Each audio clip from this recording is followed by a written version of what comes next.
Good afternoon, everyone.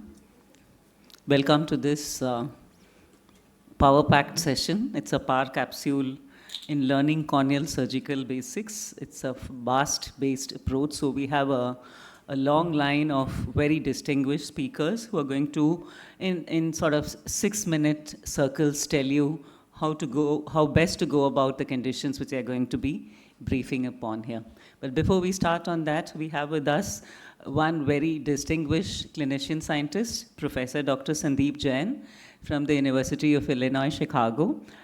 He's a fabulous clinician scientist, and his pioneering research on the role of nets on the ocular surface of refractory dry eye disease has paved way for the targeted approach therapy in dry eye disease here. So here he's going to talk to us on something which is evolving, on something which we are still understanding. And I think his talk will enlighten us more on the novel therapies for treating dry eye disease. Over to you, Dr. Sandeep. Thank you, Vanathi. Thank you for inviting me over here to this wonderful session being attended by, I can count 1,000. I come from US Trumpland, so 1,000 people I can see over here.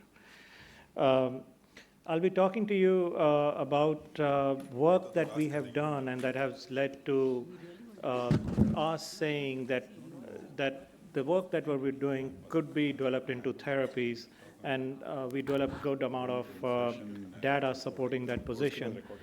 Before I start, most of what I'll talk is intellectual property is protected by University of Illinois at Chicago, and it's licensed to various commercial entities. The idea is to develop, so obviously this is going to happen.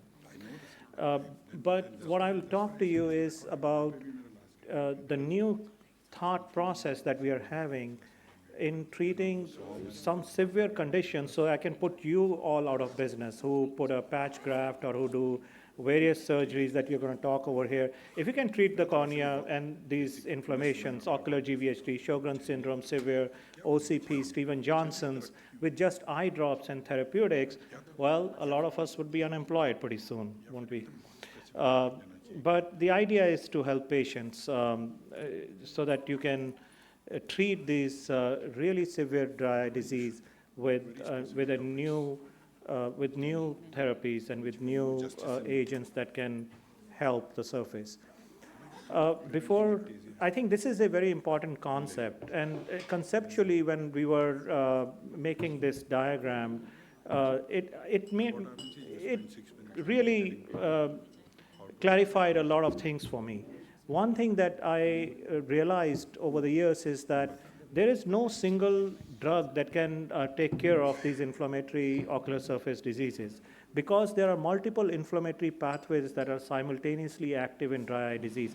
That's key. And that also by default means that the best therapy to control the surface inflammation and surface disease is inherently going to be a combinatorial therapy, because one agent cannot do it. And I think it's kind of a dream to say that let's just use one drug, or for drug companies to say that, or for us to say one is better than the other. You just need a whole lot of treatment to help each other.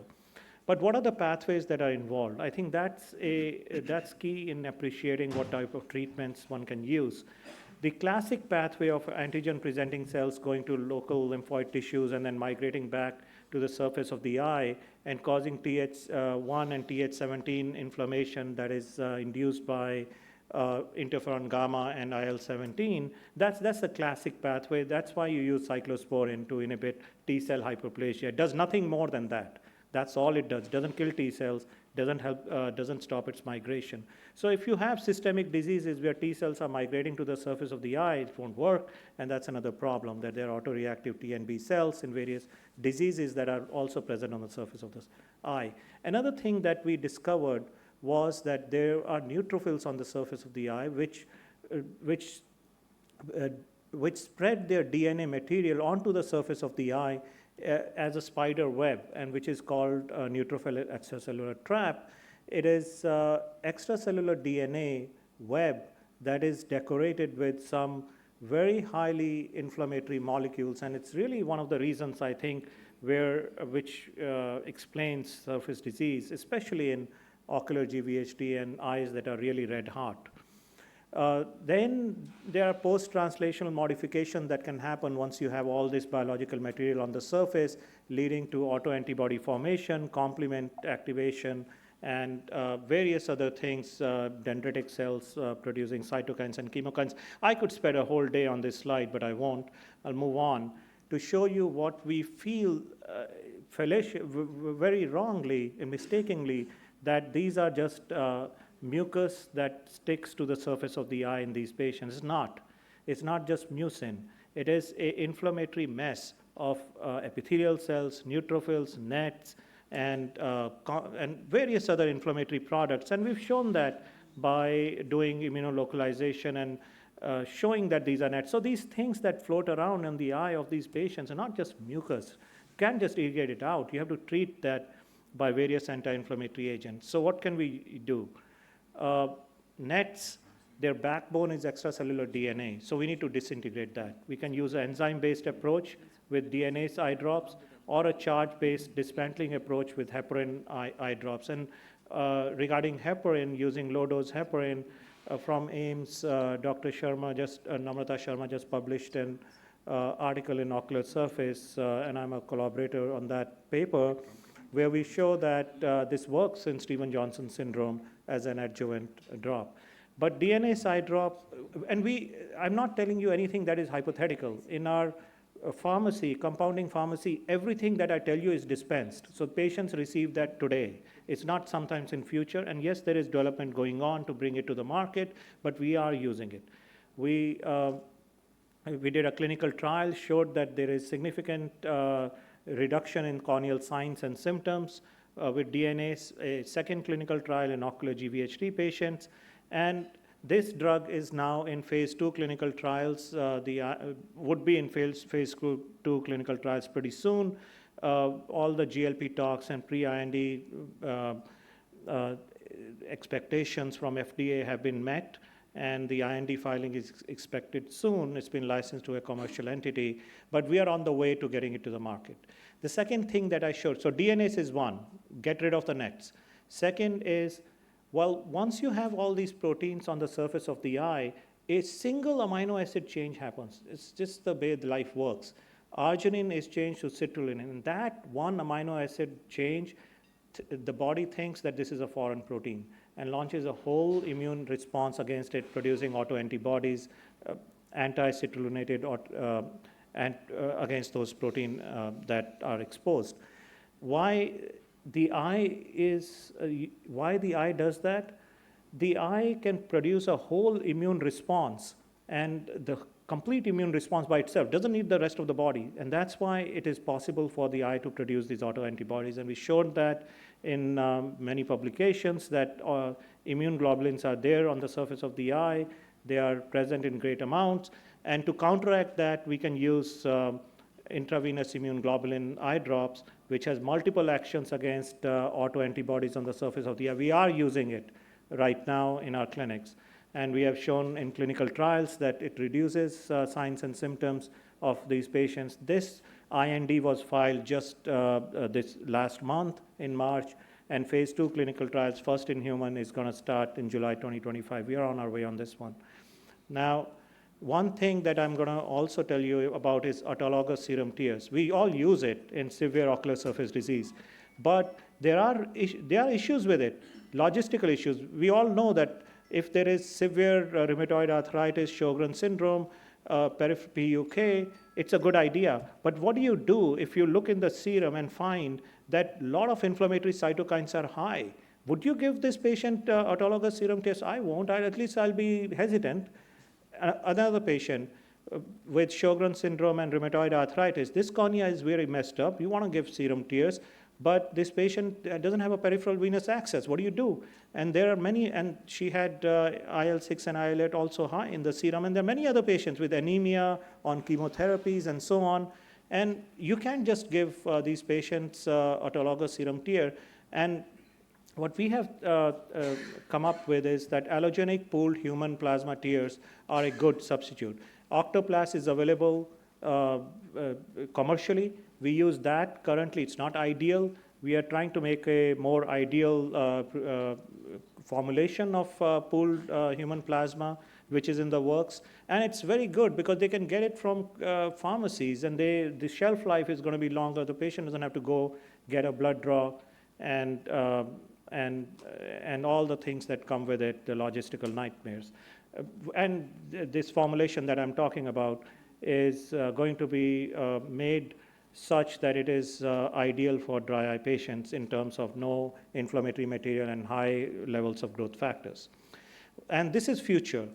We are on the way for this. We have been invited by NIH, not NIH, ARPA-H, they have more money than NIH, to go down this road of development. This is a multifunctional, multi-institutional initiative where we are developing a continuous system for monitoring and responsive therapeutics called C-SMART, which is implantable devices.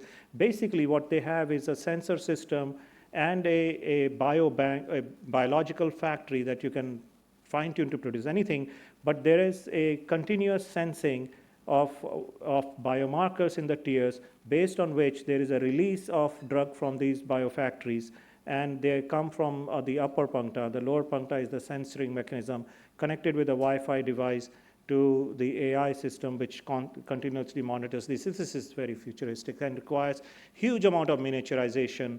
Will require probably, so we are thinking next 4 years, maybe more time than that.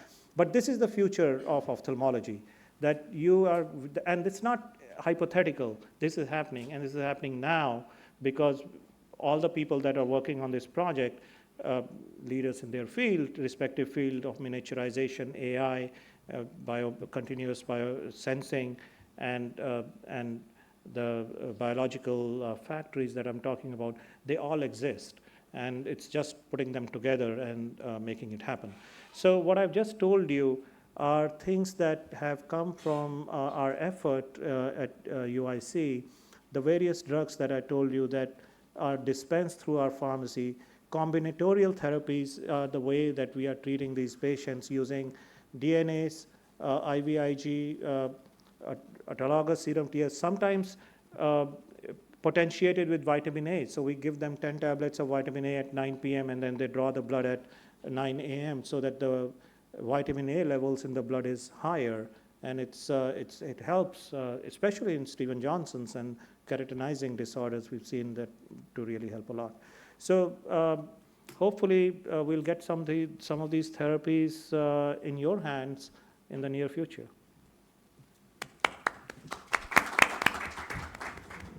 Thank you, Dr. Sandeep Jain. I think that was a good insight into all the newer therapies for dry eye disease, and we look forward to hearing more about the progress in these. Thank you so much. So we will now move on to our vast. Any questions to Dr. Sandeep as Dr. Lomi is setting up his talk?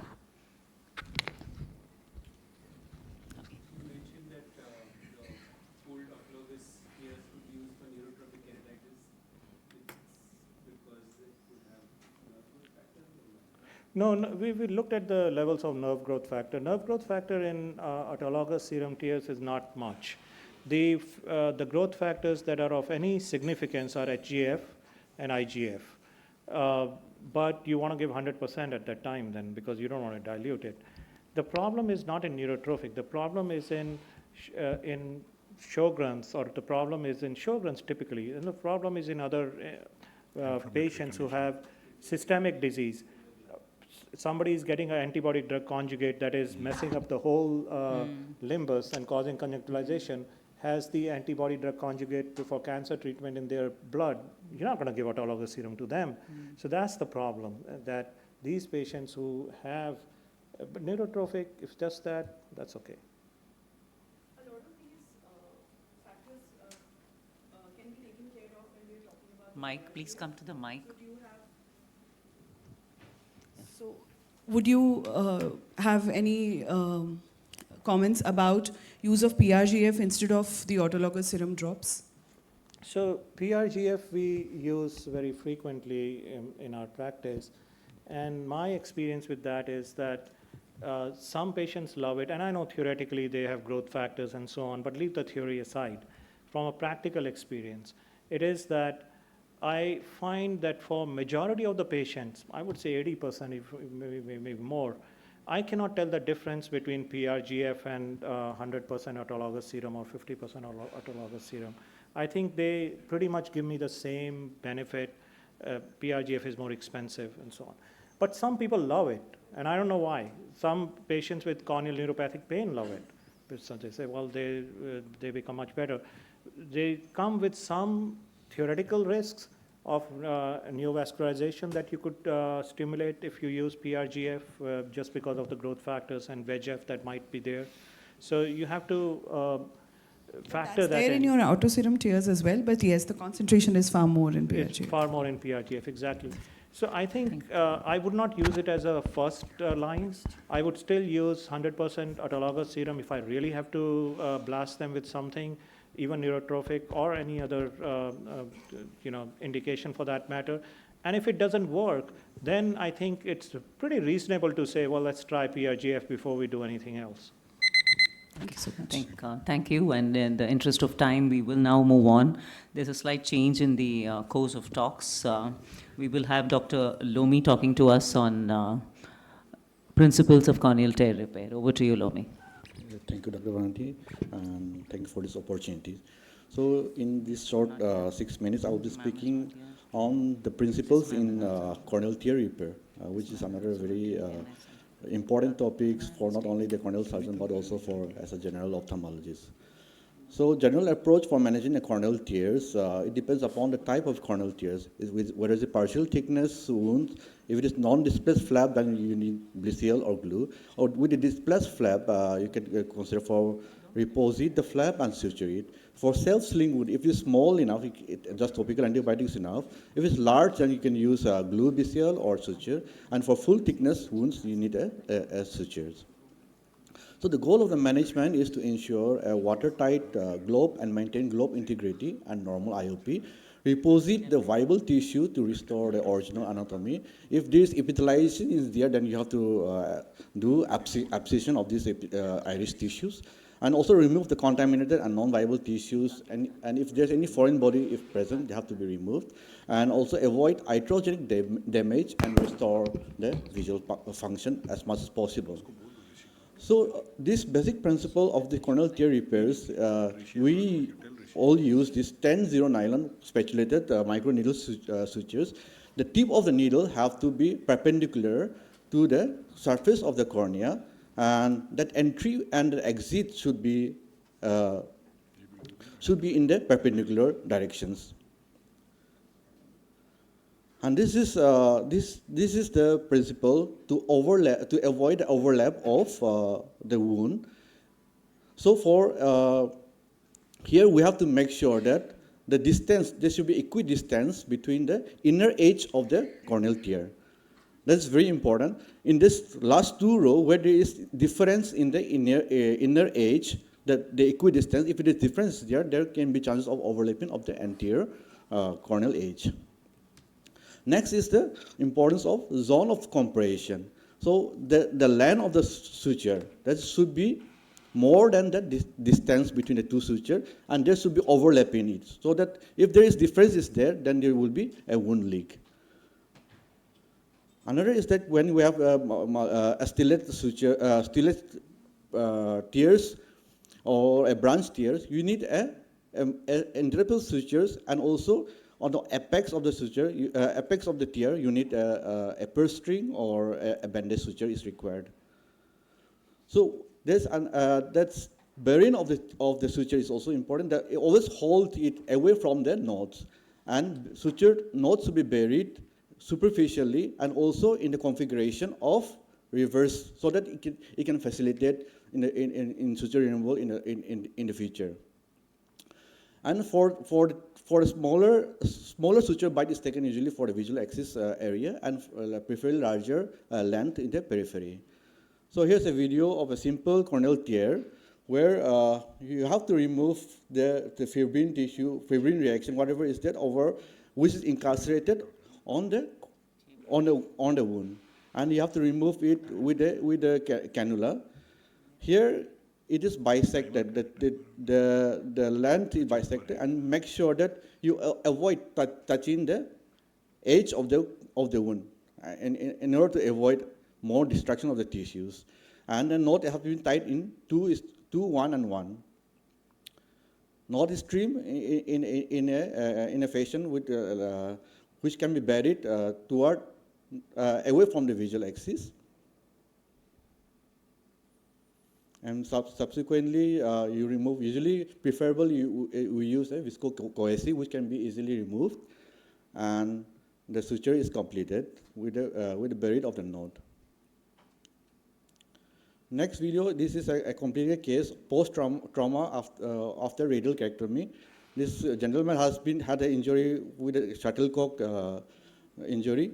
Here in this case, I have used a continuous suture, which is a little bit controversial because in continuous suture, the titrations and tightening of the suture issue is there, which can loosen up and it can be challenging, and the torque effect can be there. So wherever there is the sharp edge is there, you just close that bevel area, and after that followed by the suturing. Here multiple sutures have to be placed because all the radial correctomy area was almost gapping was there. So interrupted suture along with the continuous suture and then figure 8 suture was used.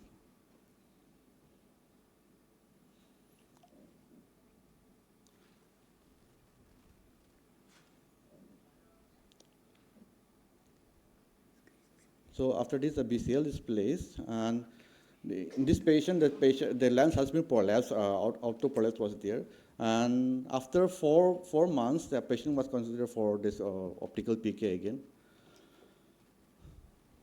So in post-operative, examine the suture wound, the interchamber depth, the reactions, and then conventional moxifloxacin or an antibiotic along with cycloplegic and then steroid, and then some lubricant eye drops required. On follow-up, you need to do beside the routine eye evaluation, examine for any loose suture and suture infiltrates or any signs of lead endophthalmitis.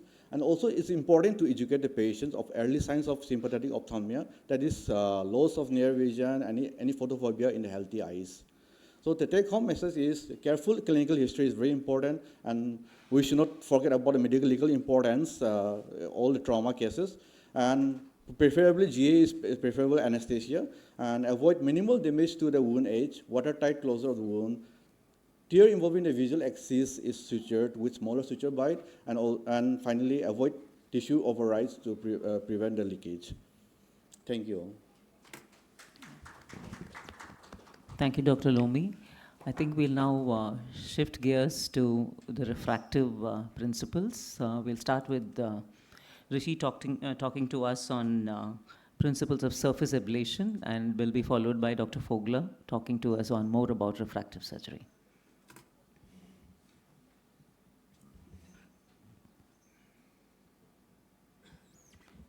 Any questions for Dr. Lomi as Rishi is setting up?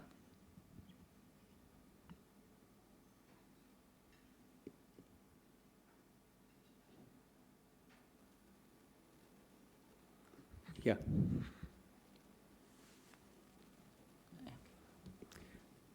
Thank you, Dr. Vanti, for involving me in this course. So I'll just talk about surface ablation. There's really not much to show in the video, so I'll just show you a few slides and a few videos as well. So I think surface ablation is the oldest form of corneal ablative refractive surgery, and it's actually probably the safest corneal refractive surgery as well. So why should one not be doing LASIK or SMILE is because these are the possible complications which we know about, flap-related problems like buttonholes, precaps, ingrowth. Ectasia is also more common whenever you make a flap or a cap, diffuse lamellar keratitis, possible traumatic damage to the flap. But it's not like surface ablation is not without its complications. We know that sometimes, very rarely, 2-3% of patients, we could develop haze. You can have post-operative discomfort, pain, and of course regression is a known problem with surface ablation.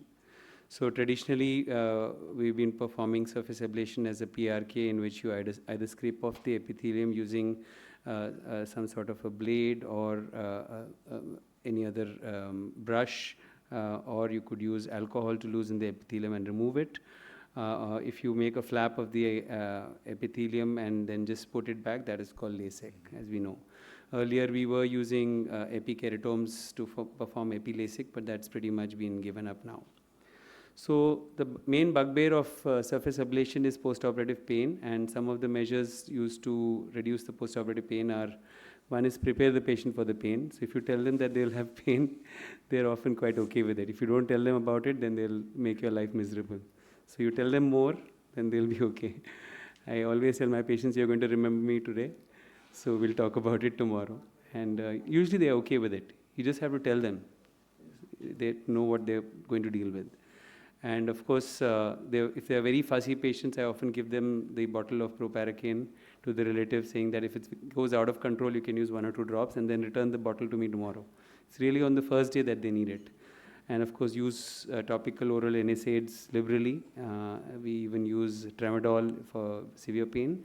Intraoperatively, chilled BSS has been shown to reduce the postoperative pain, and bandage contact lenses using the right fit, and also there's been a study from Narayan Netralaya group showing that bandage contact lens which has been pre-soaked with preservative-free Nepafenac also has significantly reduced the postoperative pain. So I don't have any experience with that, but I know a lot of people are using that. So that's another thing which can be explored, but you have to make sure that there's no contamination, etc. So transepithelial PRK is an advancement of the surface ablation, in which the ablation of the epithelium is immediately followed by the stromal ablation, and main advantage is that the epithelial defect is smaller because it's exactly the size of your ablation zone, and there's no gap between the epithelial ablation and the stromal ablation, so there's no time for the cornea to dry up. And third is because the edges are made by the laser, the chances of erosions at the edges are lesser. So overall, it gives better outcomes and lesser postoperative discomfort as well.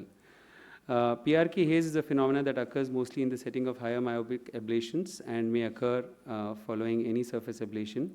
Newer technologies have reduced the incidence of haze. So I use the Schwinn machine. So they use something called a smart surf ablation, some sort of a kind of a software modification in which the bed is left very smooth after the ablation, and for some reason that seems to have also reduced the haze, and even postoperative vision, actually the wow factor that you get with this is a lot better than you used to earlier get with the traditional transepithelial or even PRK.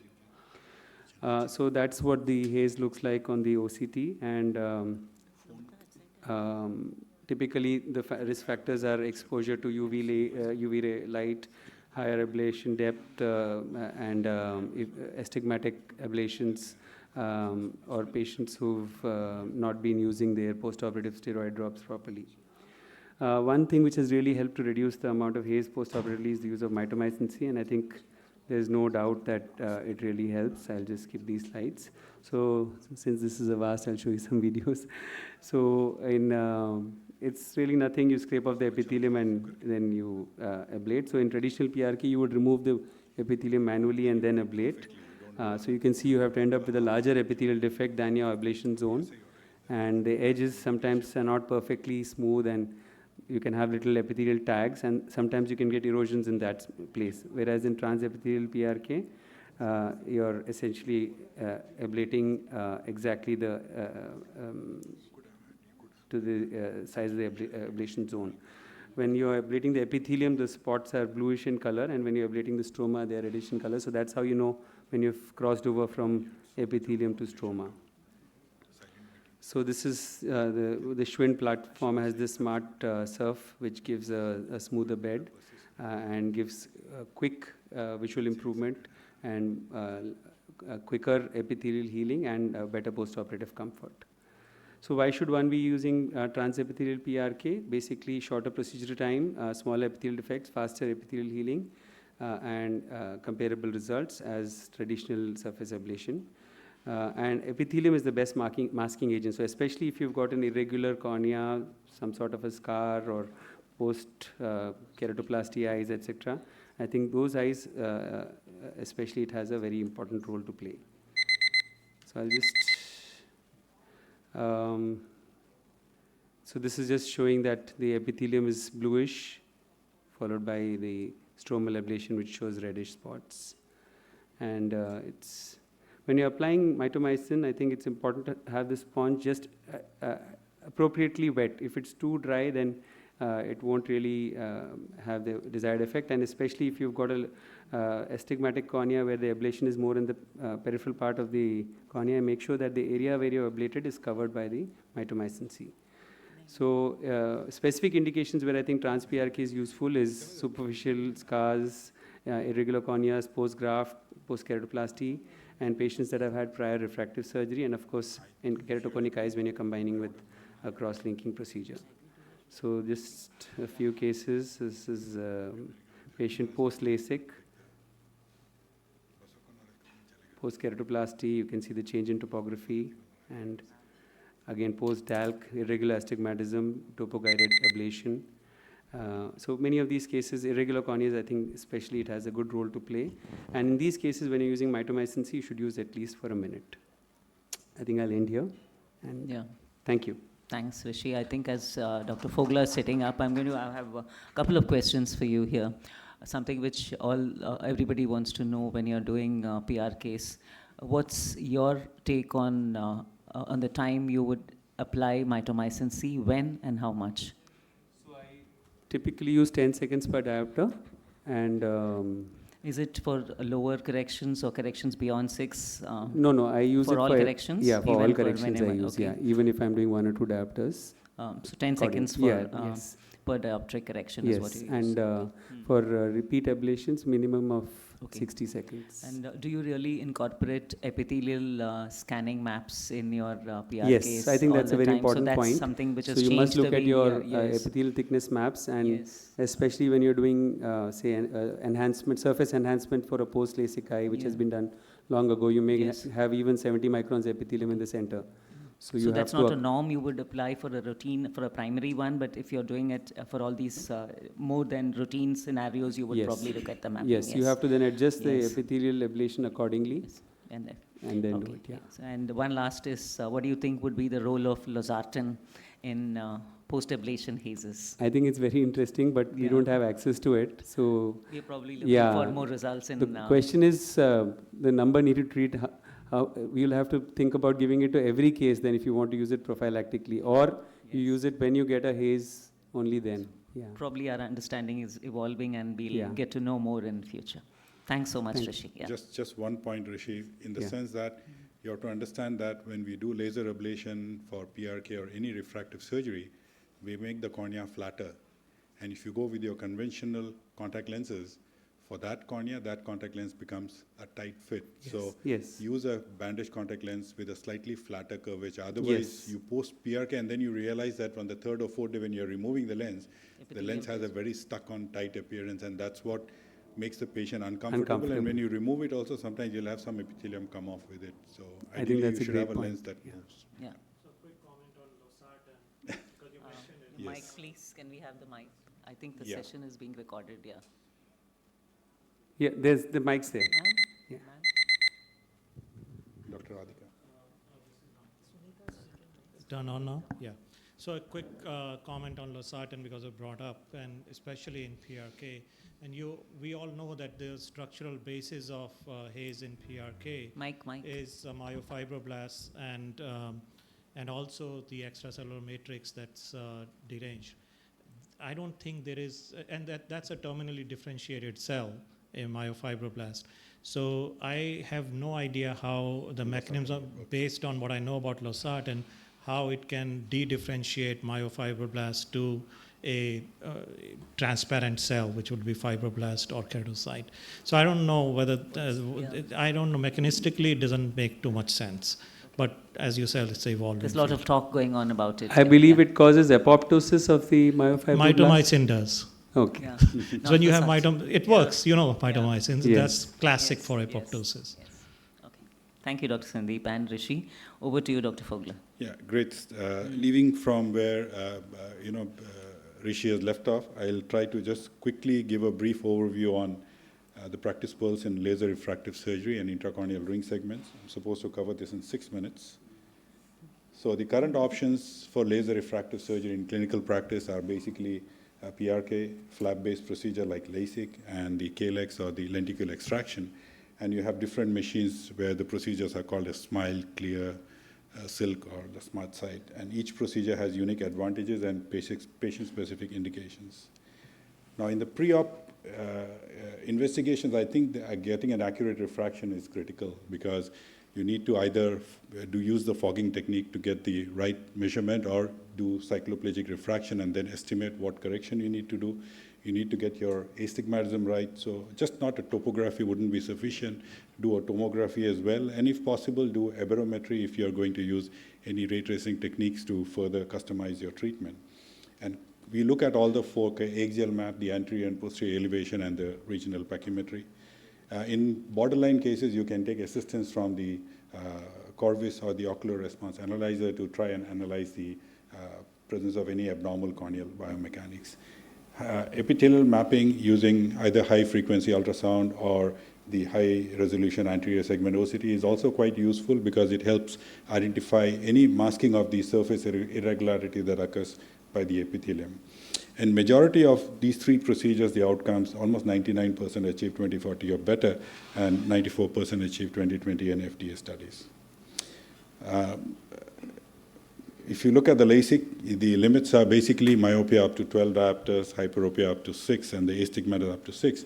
But in real clinical practice, we have stopped going up to -10, -12. We know that at the safe limit, leaving behind a sufficient amount of residual bed, we correct only about 8 or 9 diopters of myopia because we don't want to leave a cornea that's unphysiologically flat because it induces a lot of spherical aberration. So in that scenario, maybe a phakic IOL would be a better choice. Microkeratome flaps definitely are not as customizable as femtosecond because the flap diameter changes with the microkeratome flap depending on the keratometry, but with the femtosecond, you can get the same diameter of the flap, and the thickness is much more predictable when using a femtosecond. You can do a wavefront optimized, the wavefront guided, topography guided, or the new one that's coming out, the InnoVise, which is a ray tracing guided treatment. Complications of flap, yes, that's a definite risk factor when you compare with PRK or lenticular extraction, but the incidence is very low.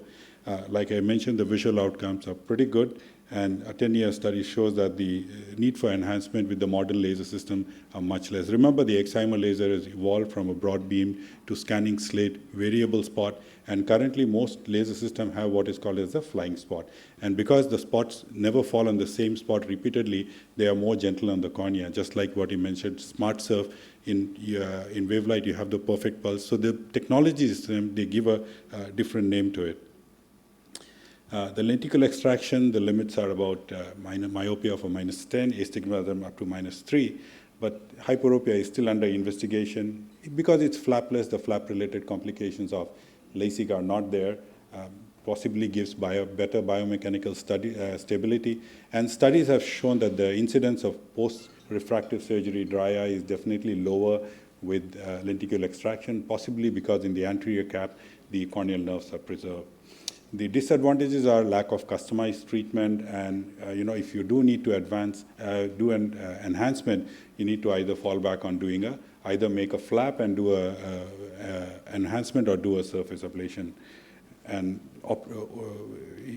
studies looking at the corneal nerve regeneration using confocal have shown better preservation of the corneal nerves using the lenticular extraction.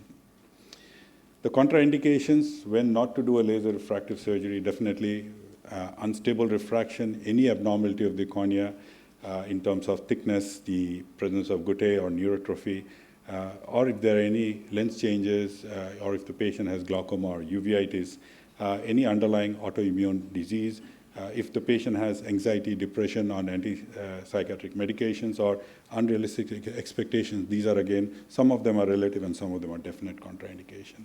So the clinical objectives of performing a laser refractive surgery is that first, determine the visual requirement and patient's expectations, quantify and identify the refractive error, do the diagnostic test to assess the suitability, discuss all the various surgical, non-surgical options, risk benefits, but also emphasize the possible side effects, like commonly you get dry eye, fluctuation in vision, and sometimes the need to enhance or the need to wear glasses once they attain presbyopia. Provide the follow-up care. It's very important that for every patient who undergoes refractive surgery, you should provide the information regarding the pre-op refraction, the keratometry, the maps, so that if this patient later on requires any secondary procedure like a cataract surgery, we do have the pre-op data based on which we can provide the patient a better outcome. To avoid keratectasia, I think looking at the tomography is very important. You look at the Berlin-Ambrosio display or look at the other screening software that your tomography device provides. You can look at the PTA, which is percentage tissue altered, which is basically flap thickness plus the ablation depth divided by the central corneal thickness. And if this is more than 40%, then there is a risk for ectasia. Other thing would be, younger patient, higher amount of ablation and leaving behind a thinner bed. That's basically a comparative between PRK, LASIK, and SMILE, the advantages, disadvantages. Intracorneal ring segments like intact Kera rings, Ferrara rings, or variable thickness rings, these are all made of PMMA. They come in various thickness and various arc lengths and various diameters as well. They are basically used for keratoconus and post-LASIK ectasia, and the idea is to either make the cornea more symmetrical and prevent the need for a corneal transplantation future. The problem is none of them have a very definite nomogram, so the outcomes are not very predictable.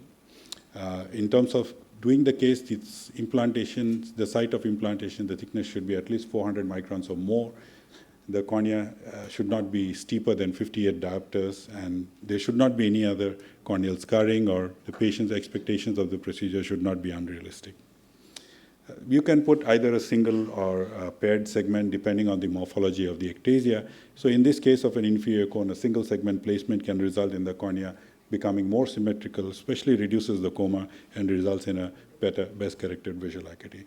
Complications can happen. You have migration of the ring, you can have vascularization, sometimes the overlying cornea can melt over time, you can develop secondary infection. But I think with follow-up, and if you see any early signs of complications happening, it's a reversible procedure. You can always pull out the ring, don't wait for the complication to happen. So basically, this is a short presentation giving a comprehensive overview of the laser refractive surgery in the intracorneal ring segments. Patient satisfaction with proper selection of cases is over 95%. And in future, I think advances in AI-driven screening and custom treatment planning will improve outcomes and improve the safety of these procedures. Thank you for your patient hearing.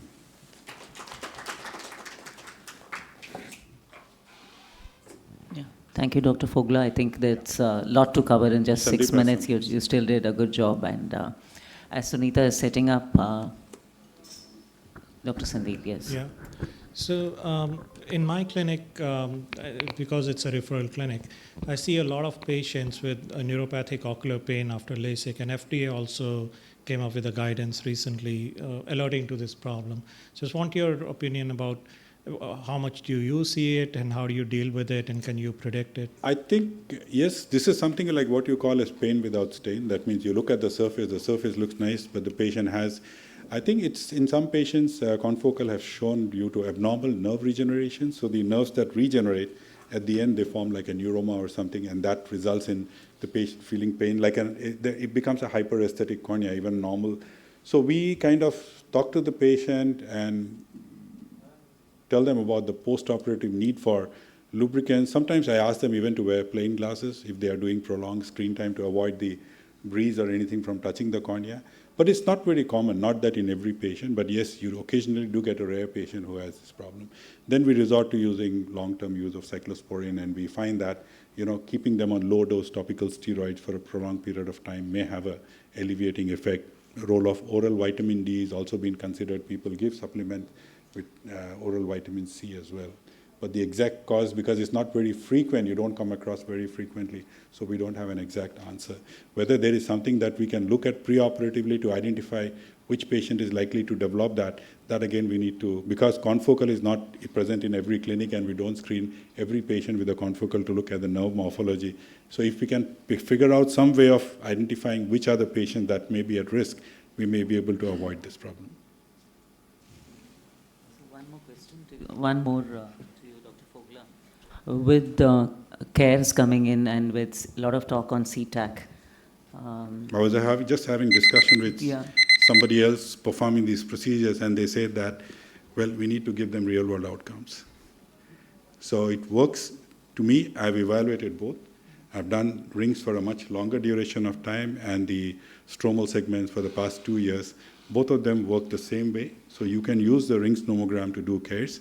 Maybe in eyes where the cornea is slightly thinner, or you may not want to put a segment with the risk of extrusion, maybe putting in a stromal segment would be better. But the thing is, PMMA is a rigid segment, so you can achieve much more controlled way.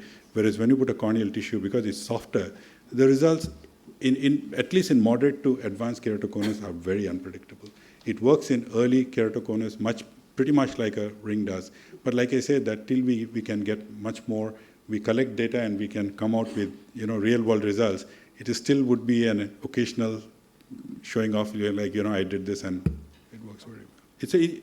Stromal augmentation is an option. And the best part is, instead of subtracting tissue, you are adding tissue, and it's reversible. So I think that is something we need to look at more. And Yes. Okay. Thank you, Dr. Fogla. And over to you, Sunita. You have a challenging task of summing up on 3 situations. You have hydrops, DMED, DMDs, and intratarsals. Thank you, Dr. Vanity, for giving the opportunity. I'll first deal with DMD. So the procedure of choice for managing DMD attachment is desmetopexy.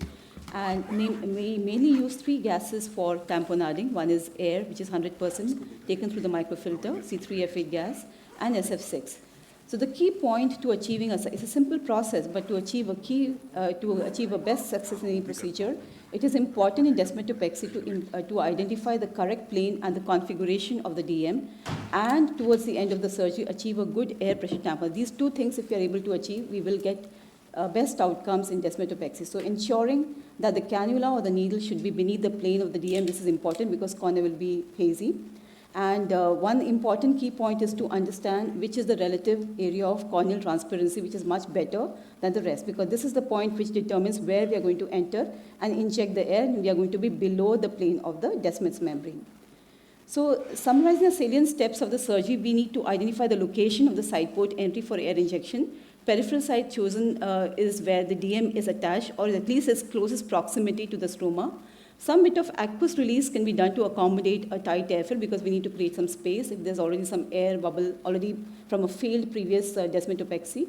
And followed by, we should maintain a supine posture, just like the way we do for DSEC and DMEC, for about half an hour or so.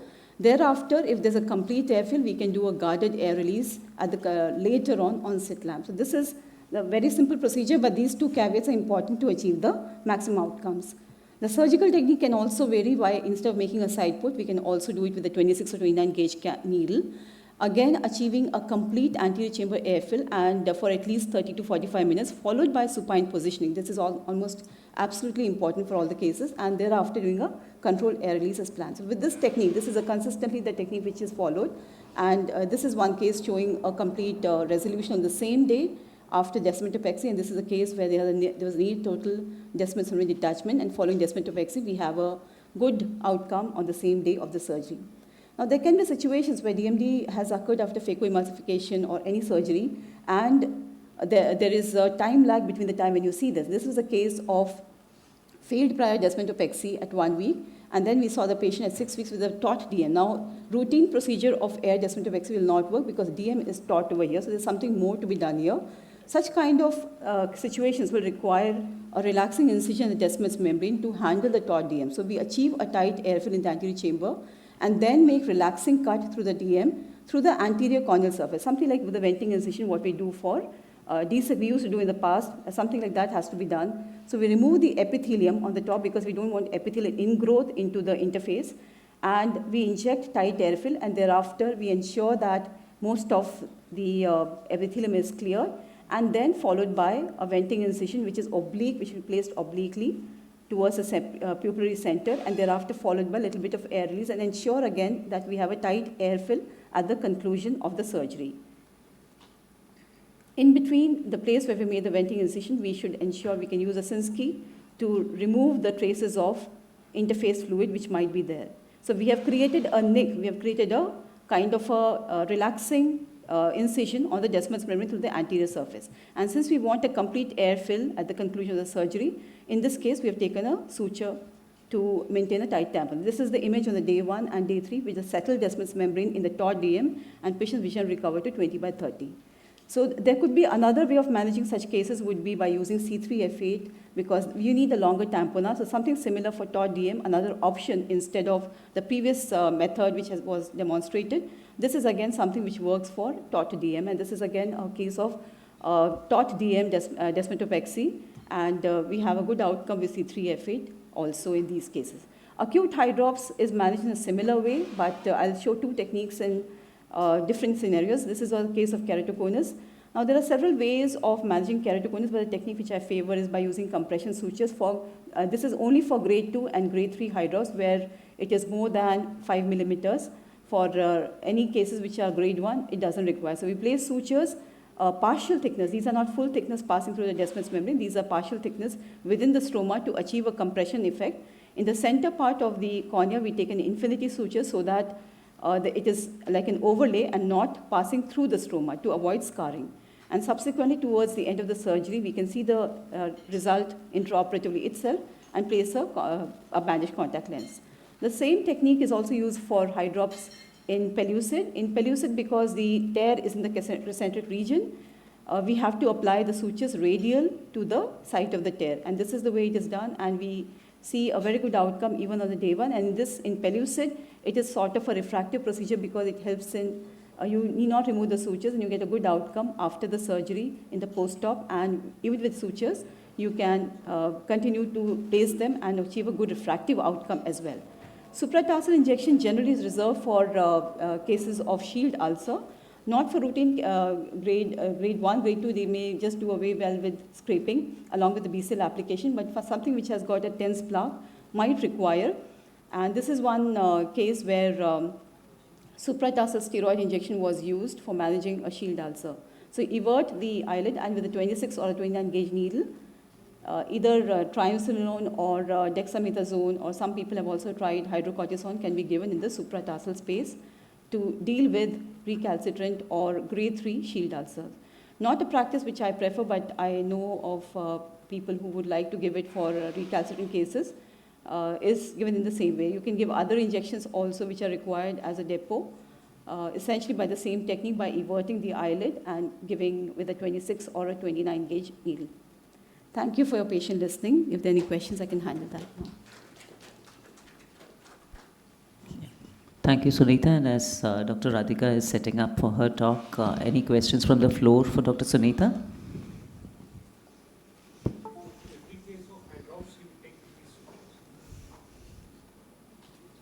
Sorry?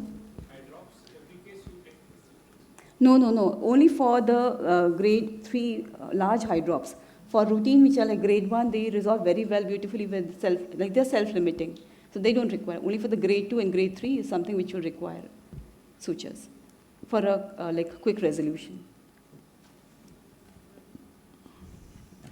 I think now we invite Professor Radhika Tandon to talk to us on the basics in collagen cross-linking and its clinical applications. Thank you, Vanati. Thank you for giving the opportunity to present in this instruction course. And as you said, I'm going to show you some videos as to the practical aspects. Not going too much into detail about the case selection and so on, but just a quick recap that we will do a thorough clinical examination with the help of imaging modalities, corneal tomography and anterior segment OCT. In selected cases, confocal microscopy and corneal biomechanics as a basic workup and genetic analysis when indicated. When we have documented progression, one would consider for collagen cross-linking, and this is the standard generally accepted limits, one would say, as a guidance for decision making. Having said that, there are patients who one would like to consider collagen cross-linking straight away. For example, they may be young patients, they may be already a history of previous progression, or they may not be able to come for follow-up. Now, the technique of corneal collagen cross-linking, few things that I would say would be specific to our protocol that with the reports of infectious keratitis and having seen 2 cases of infectious keratitis following cross-linking for patients of VKC and keratoconus, what we do now is we consider patients who have had VKC and keratoconus as at risk of having an abnormal ocular surface composition. So we do a pre-operative conjunctival swab. And the other thing is that we don't give the topical steroids immediately after surgery. Let the epithelial defect heal and then start the steroids. Regarding the conventional cross-linking or Dresden protocol, we've generally shifted to the accelerated protocol now. Just see if I can get this video to move. So it's simply that it's a shorter and more convenient, and also it's been shown to be equally effective. Regarding epithelial debridement, there are various techniques. One could use a blunt trephine, or one could use an alcohol well, and would apply alcohol and then gently remove the epithelium, trying not to scrape the stroma, because every mechanical injury or insult you produce to the stroma is going to lead to a reactive inflammation. So try to be very gentle, and then one would use, again, there is a tendency for some people not to use the customized dropper which comes with the serum, because it's quite thick, and sometimes if you're not careful, a large volume comes out, so people tend to replace it with a simple cannula, but I would say advise against it. Use the customized dropper, because you do require that thicker drop, and you do require it to soak and completely bathe the cornea so that it seeps in. Coming to, and then we insert a bandage contact lens at the end of the procedure. Here is another example of surgery. The alcohol well is what I prefer, but sometimes it's not available and one could use a manual trephine. Apply it for 30 seconds is what's recommended, but I extend it to 40 because often these are very young patients and their epithelium is a little bit more adherent. So at the end of 30 seconds, do your slow countdown and start soaking out the alcohol using a mirror cell sponge. So effectively the contact time is 40 seconds. So if you apply it for less than 40 seconds, there are islands of epithelium which are still attached, and then one would have to use a blunt instrument to gently move it away. And then of course one would apply the riboflavin and then the mirror cell sponge, remove the epithelium, and then apply the UV radiation. Now, the technique of accelerated cross-linking, and there are again different protocols, and depending upon the corneal thickness, you would decide whether to use a hypoosmolar or isoosmolar. In thin corneas with less than 400 microns, one could also use, generally our preference would be if it is about 380 to 400, use the hypoosmolar solution. Otherwise, one could use a bandage contact lens or a smile lenticule assisted technique. And of course, now for the thin corneas, we have the customized protocol of adjusting the time and the duration. So one more video to show.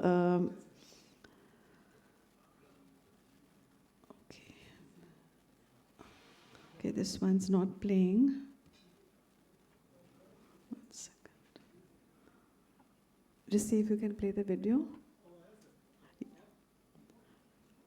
Yes, so here applying the alcohol well, you have to explain to the patient that this is what's going to be done. They shouldn't suddenly get nervous and jerk or move the eye. Put the drops of alcohol and then ideally use a mirror cell sponge, but in this particular case, the simple cotton swab is being used to soak up the alcohol.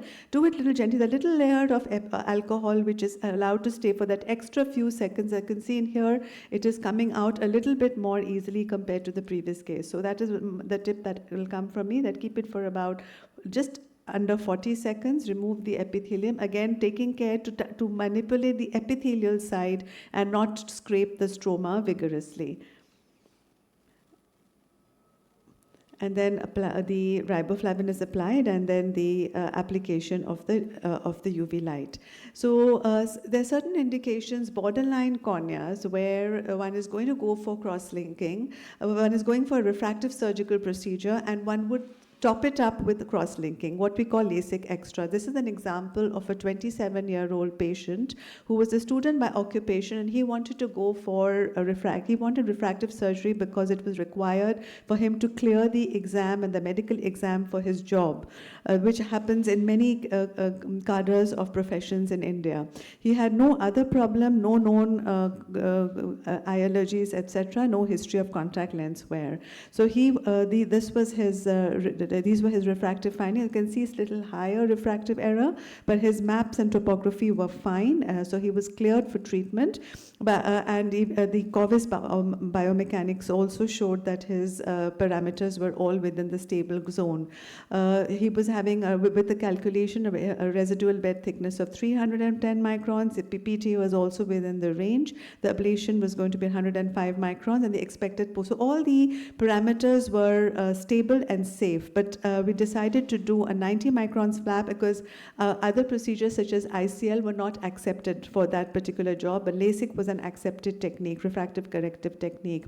So now what are the indications for LASIK extra, that is collagen cross-linking supported corneal refractive procedure? As such, high refractive errors is one. Now that is a philosophical point of view. It's not that we do it for every case, and we don't follow that, but in the studies of LASIK extra, this was one scenario which was mentioned. Borderline residual stromal bed thickness, again, this is again debatable whether one should be recommending it for every case. Thin cornea. So this is what I would say, if it is 475, 80, 85 cornea, and there's a low refractive error which is fitting within the range, that would be one indication. And again, high preoperative astigmatism, I wouldn't think of that. A higher percentage, this is another one. So it seems as if there is a push that you consider doing LASIK extra for a lot of these procedures which you would normally go ahead straight away.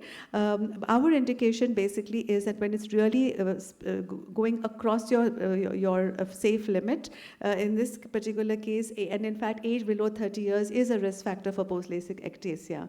Everything else was normal in this case, but his corneal thickness, this was the point 481 to 510, and looking at the number of risk factors. So the procedure, you create the LASIK flap as normal, and then at the completion of the ablation, you apply dextran-free riboflavin formulation on the bed, put the flap back, and then expose the eye to the UV light. I'll quickly show you this video of this patient. So here the duration of soak and the duration of treatment is less. That is because it's supposedly a healthy cornea. It's a prophylactic treatment that one is doing. And here the flap is being lifted and then the ablation is being done. Subsequently, one would apply the riboflavin drops.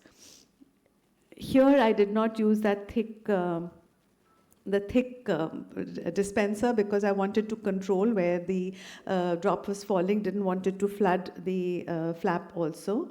And then after that, after the application, you irrigate, put the flap back on, and here be mindful of the fact that the riboflavin is going directly on the stromal bed, so it's going right where you want it, as opposed to the others where it's going right through, and that is why the lesser duration of soak and then the lesser duration of treatment.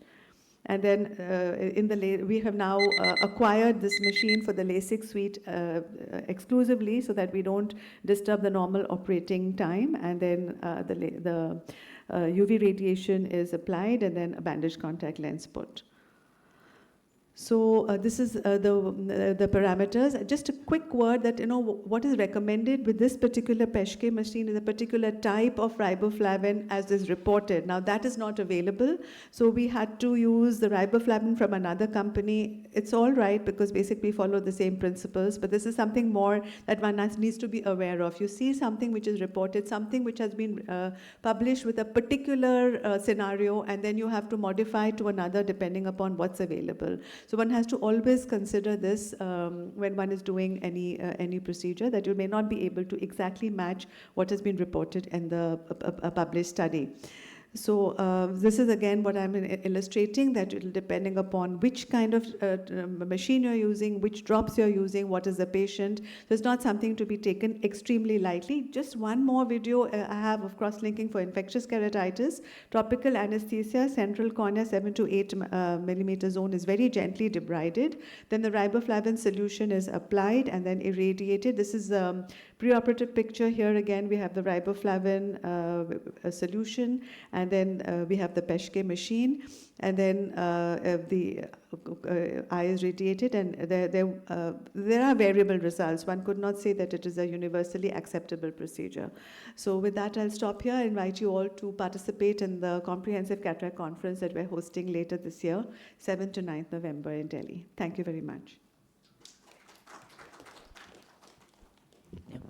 Thank you very much, ma'am. And as Dr. Paras is setting up her talk on corneal patches and matches, any questions for Dr. Radhika? Will you please take the dais with me, ma'am? Yeah. You have to go? Okay. Okay. I think, yeah, sure. Thank you. Over to you, Paras. Yeah.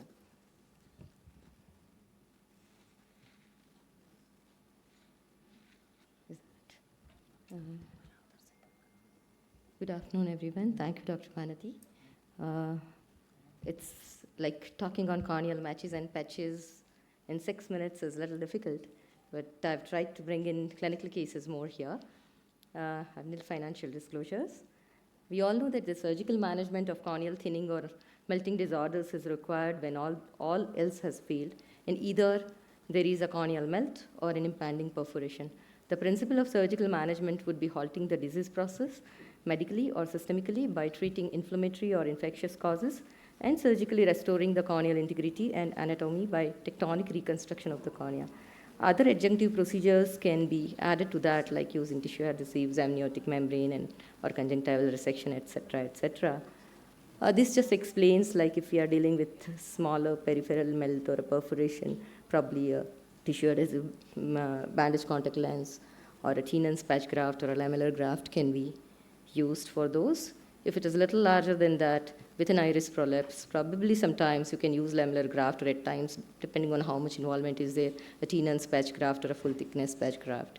If it is peripheral thinning with ectasia, like PMCD or Tyrion's marginal degeneration, one would resort to lamellar or full thickness, or at times, sometimes some patients would require a mushroom graft or an onlay or a tectonic large diameter banana or a C-shaped graft. This is just a clinical case where I'm just demonstrating a surgical technique of using a Tenon's patch graft. This patient probably had an RA, and as you can see here, there is a previous full thickness patch graft done elsewhere, and again he has developed a corneal melt and iris prolapse. So we didn't want to really put in another patch graft because it was small, and you can just go ahead and use Tenon's tissue from the same eye. Because it was very inflamed eye, there's a lot of, heme along with.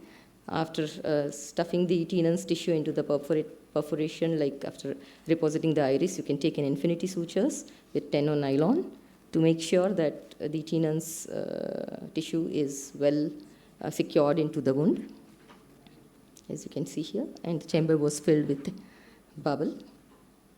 And you can close it with a bandage contact lens.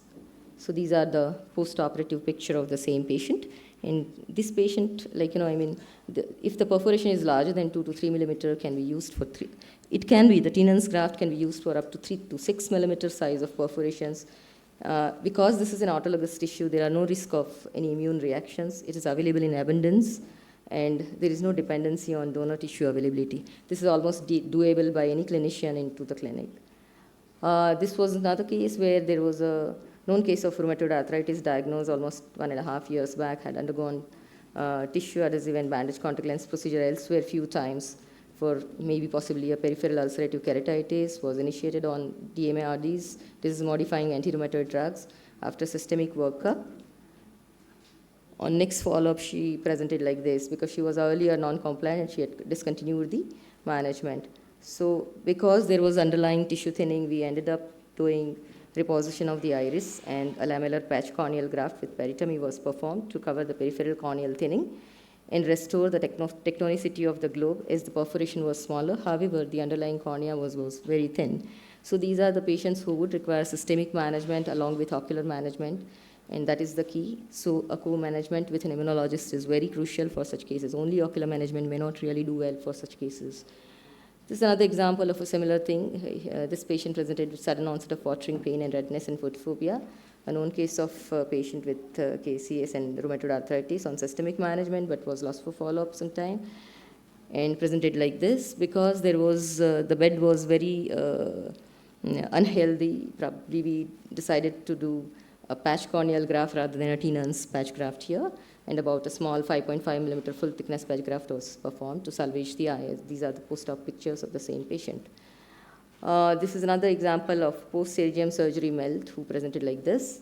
Since the area was larger with the iris prolapse, here also we used about 5.5 millimeter full thickness patch graft after taking care of the inflammatory area into the surrounding tissue. This is a similar example wherein we have used an elliptical full thickness patch corneal graft with peritomy, and iris abscission was performed after systemic workup and management. I have one interesting case to share. A 52-year-old gentleman who was followed up for past 2 decades presented with watering, dimness of vision in his left eye for a few months. There was a supranasal corneal thinning with superficial vascularization and lipid deposition. So as you can see here, involving almost 5 clock hours of peripheral cornea with extreme ectasia and visual acuity of counting finger 1 meter. So Aterian's marginal degeneration was diagnosed, and what we did here is, it was very thin, almost Desmet's thin. So we didn't want to kind of wait till the perforation occurs, and we went ahead and did a customized kind of corneoscleral graft here for this. The grooves were made at both the anterior and the posterior aspect of the thinning, and as we didn't have much the refined size which was adequate enough to take care of that circular area, we ended up using the surgical drape as a stencil for this patient, and a similar tissue was excised from the donor cornea. It was kind of impaled carefully, and the size was trimmed, and the graft was sutured into the peripheral gutters which were created. This was almost like an onlay graft, and these are the post-op pictures after 8 weeks of surgery. And this is after almost 2 years. The globe integrity was well maintained. The corneoscleral graft is well opposed with the ocular surface. The best corrected visual acuity improved to 6.9 from counting finger 1 meter. So you can resort to either a full thickness patch graft or a lamellar patch graft depending on what kind of condition you are dealing with. Here we couldn't salvage this particular eye with a lamellar surgery. So in this case, we ended up doing a full thickness banana or D-shaped graft to salvage the eye. So the same patient subsequently can be taken for a central penetrating keratoplasty based on the control of the disease process. So the take-home points here would be each clinical situation needs proper assessment and planning of the surgical approach. One has to control the progressive pathologies first. The conditions with systemic disease will necessitate long-term systemic management along with ocular intervention to salvage the eye. And some complex situations may need combination of techniques to maintain the tectonicity and functionality of the eye. Thank you very much.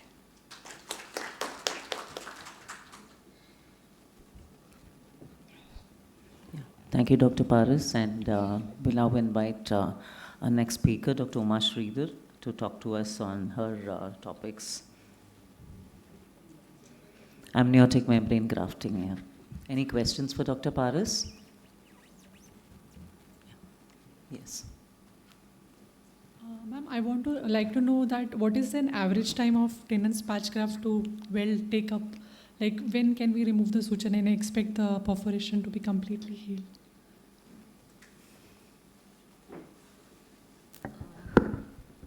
Like you can wait for some time, like a couple of months, for the tenon to get integrated into the cornea.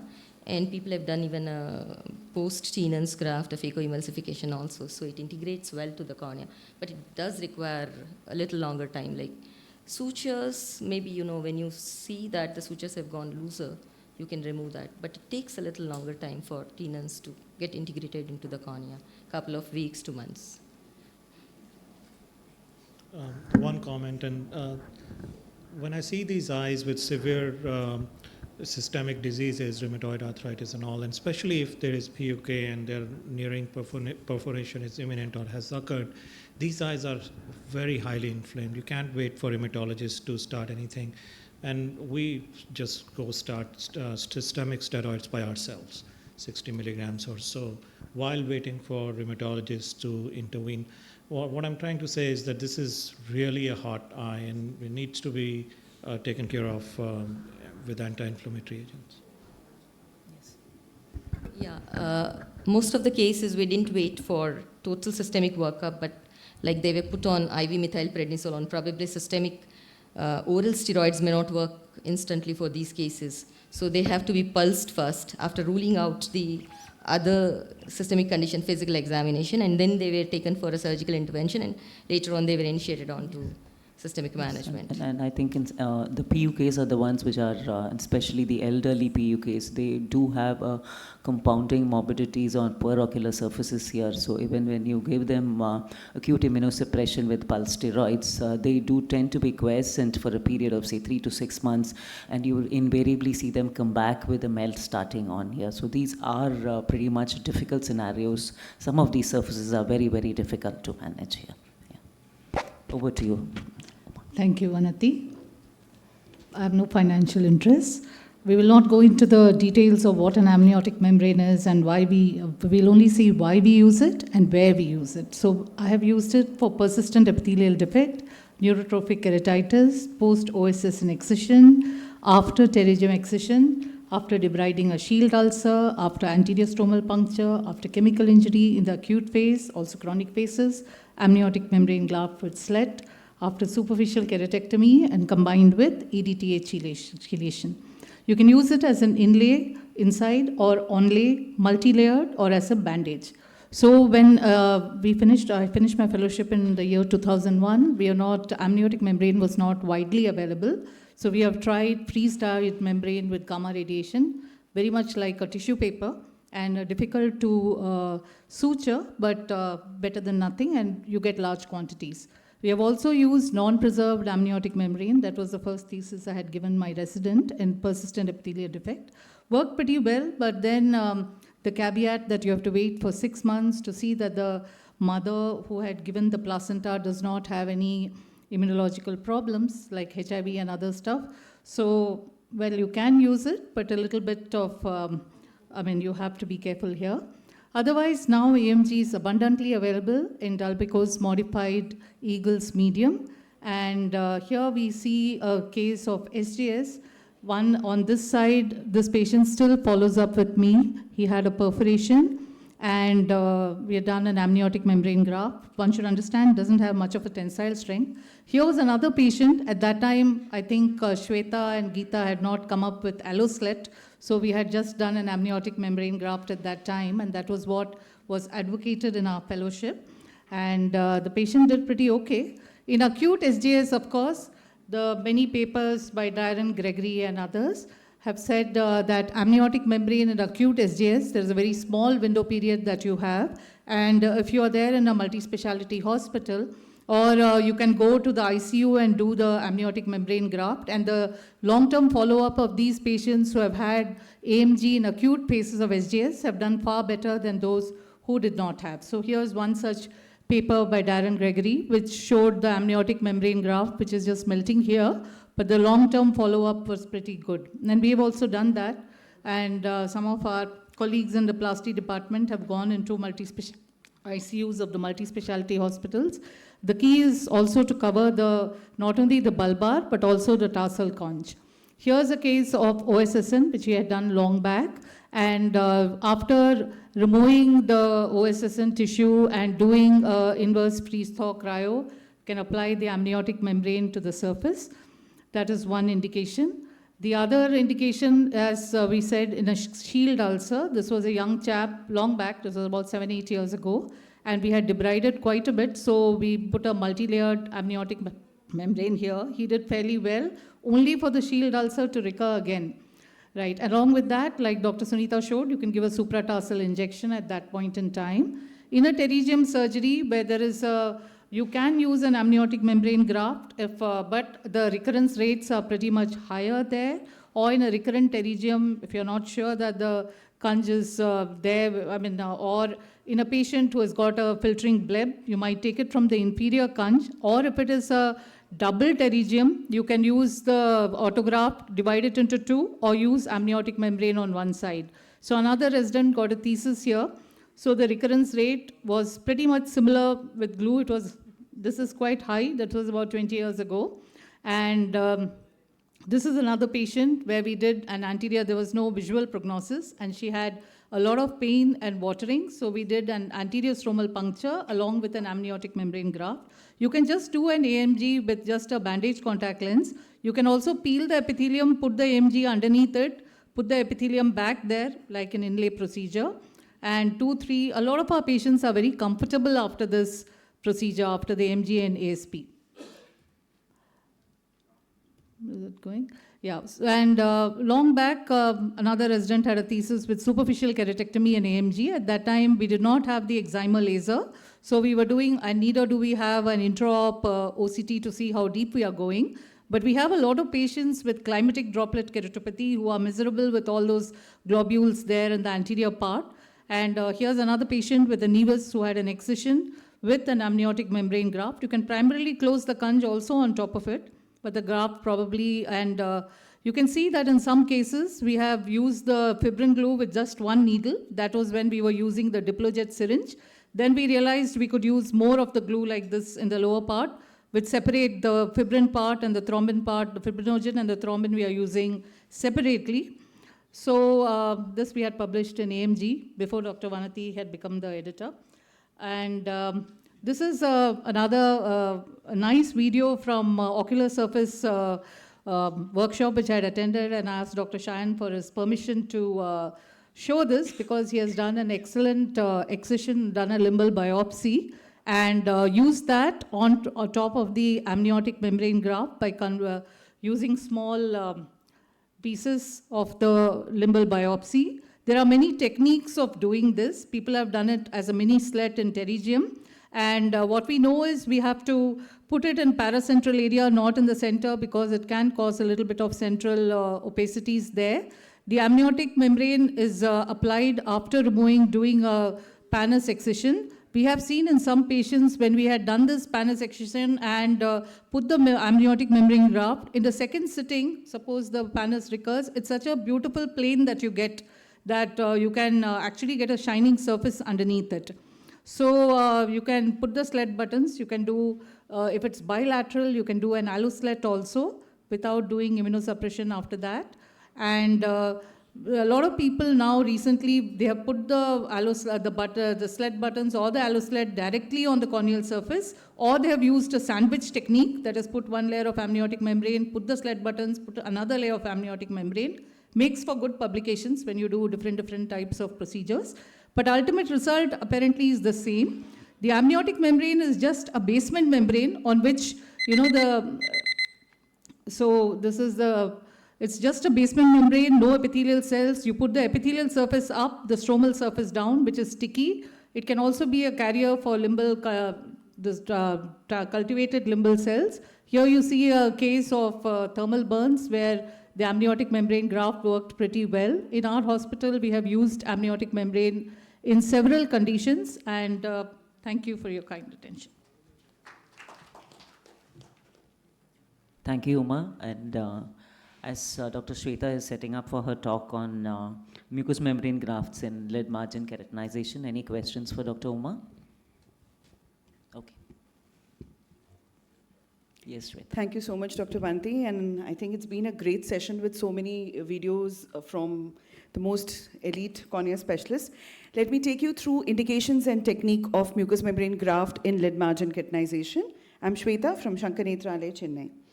So lead margin keratinization is something that we see very classically in patients with Stevens-Johnson syndrome, where the posterior lid margin gets keratinized, and it can have different grades with just early feet crawl-like appearances to frank keratinization or whitish keratin deposits. Now, why is it important? Basically, what it does is it causes a blink-related microtrauma. So every time you blink, it's like a polished paper which goes and rubs on the corneal surface, resulting in something from superficial punctate keratitis to early corneal vascularization to limbal stem cell deficiency, and it might cause recurrent epithelial defects which can get secondarily infected and a refractory ulcer. Now, what do? We basically replace this keratinized tissue with a mucous membrane graft from the lips, And the 7 steps to a successful mucous membrane graft are just listed below, and we'll go through each one of them. To start with, the stay sutures. Now, the stay sutures should be just 1 to 2 millimeters from the lid margin so that it gives you a good traction to invert the lids for a better exposure. We can use either a cotton thread or a 5-0 silk or nylon. Now, buds should be placed for better exposure. If you look at the picture above and just look how beautifully the surface gets exposed, the lid margin gets exposed and becomes taut, which will help achieve better hemostasis, give us better exposure and an easier dissection. Third is site of incision. Now make it just posterior to the lash line. So this is your anterior and posterior lid margin. So the incision should be just posterior to the lash line. A little bit of your lid margin being covered with the mucous membrane graft is always better than having it the other way around. The depth of dissection, the aim is only to remove the keratinized tissue. So it be superficial to the meibomian glands. We really don't have to expose the meibomian glands. Because there is scarring, the plane might change. So just be careful when you're doing the dissection. Then comes the size. Well, the entire lid margin approximately for an adult is around 16 to 18 millimeters in length, and we take a width of 5 millimeters per lid. So if you're doing 2 lids, then it'll be 20 by 10. If you're doing 1 lid, then it is 20 by 5. Once you have harvested, make sure that the graft is very thin before you anchor it, because you don't want a bulky graft sitting on your lid to cause ptosis or entropion or an ectropion.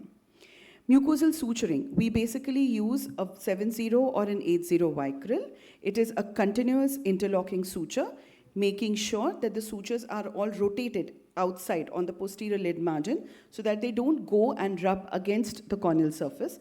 And the posterior edge of the graft is anchored using fibrin glue, again, because you do not want the sutures to go and rub against your surface. Make sure that you remove all the excess glue, so a thorough wash with saline, remove all the excess glue from the surface, because then the next day when you remove the patch, you might just peel off the graft with the glue. Now just post-operatively, these patients have to be only on topical antibiotic ointment at night and lubricants, and we do the suture removal at 1 week. Now even if you're putting a 7-0 vicryl, which is self-absorbable, you would prefer the sutures to be out, because over a period of time, if they become loose, they can go ahead and cause a corneal abrasion, which you do not want in a patient of Stevens-Johnson syndrome. A small video just to take us through the steps that we just went through. 2 stay sutures are taken both in the upper and lower lid, as both the lids require. Buds, see the beautiful exposure you get the minute you place the buds. A very superficial incision made along the entire length of the lid margin at the gray line. If it is not, just closer to the posterior lash line. The dissection is very similar to your small incisional tunnel. We always say that, you maintain your plane, go from, just maintain your plane, making sure that it's a superficial dissection. Remove the keratinized strip. You can either leave it here now and remove it at the end of the surgery or peel it off now. Very minimal hemostasis, because you do not want to cause too much of scarring because of cauterization. And then harvest the mucosal graft from the lower lip. Mark it. You can infiltrate the lower lip with lignocaine with adrenaline to achieve hemostasis. Thin mucosal graft can be harvested using either a 15-number blade or a Westcott's corneal scissors. We usually prefer to close the mouth with a 5-0 vicryl. This, as we always feel, is the most important step, that is trimming the excess fat globules from the graft, making it really thin, because you just need to replace the keratinized conjunctiva with this mucosal graft. Cut it into 2 halves, because there were 2 lids that we were taking care of. It is placed over the tarsal conjunctiva, 7-0 vicryl, continuous interlocking sutures.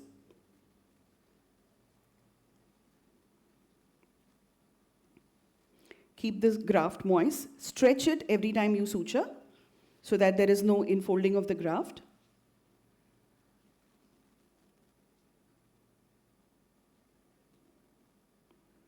Make sure that you rotate the sutures posteriorly. And then the posterior edge is anchored with fibrin glue. Here the important step is, when you're applying glue and securing the graft, make sure that the underlying bed is raw. If your graft overlaps an epithelialized surface, it will not stick. So make sure that the underlying bed is raw. Now this is the post-op day 1 and day 10, once the graft had taken up well, vascularized, and all sutures are out. Thank you so much. I welcome you all to explore our YouTube channel called Ocular Surface Gurukul, where you can have a lot of other ocular surface disorders and surgeries which we have taken, which have been up and out. Yeah, thank you, Shweta. Just a few questions is, what is your postoperative management comprise of, and is there a need to redo these grafts? Does keratinization reappear, of course, if the surface is not taken care of as it needs to be? What are your points on those? So postoperatively, these patients just have to be on a topical antibiotic ointment because the mucosa itself takes care of the mechanical component, so we don't really need topical steroids to be initiated in these patients. Since we are rotating the sutures, we do not need a bandage contact lens as well. So just a topical antibiotic, it could be an ointment or a drop, and lubricants are continued for a week. The lubricants are continued anyways forever in these patients. A week later, we usually remove the sutures once we are sure that the graft has vascularized and taken up well.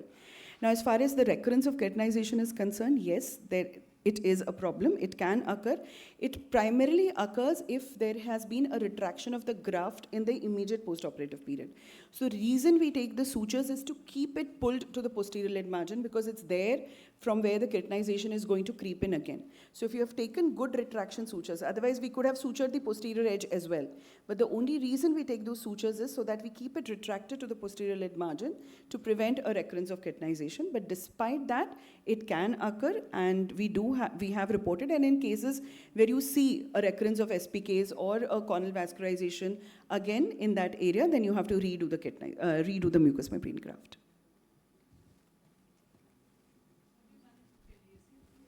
Sorry? So not really, because actually if you see, we have done keratographs for all patients with Stevens-Johnson syndrome, with most of our patients of Stevens-Johnson syndrome, and the meibomian glands are already blocked. So very rarely we get them, but if you get them, you manage it just like the way you manage any other chalcyon. Thank you so much, Shweta, and I do thank all the speakers of this session. I think we had a fantastic assembly of some of the best cornea and ocular surface and refractive faculty who were lined up to share their experiences in a very short 6 minutes presentations for you. Thank you so much for being with us on this last session of the day, and we'll close the session today. Thank you. We'll have a quick photograph, please. Yeah.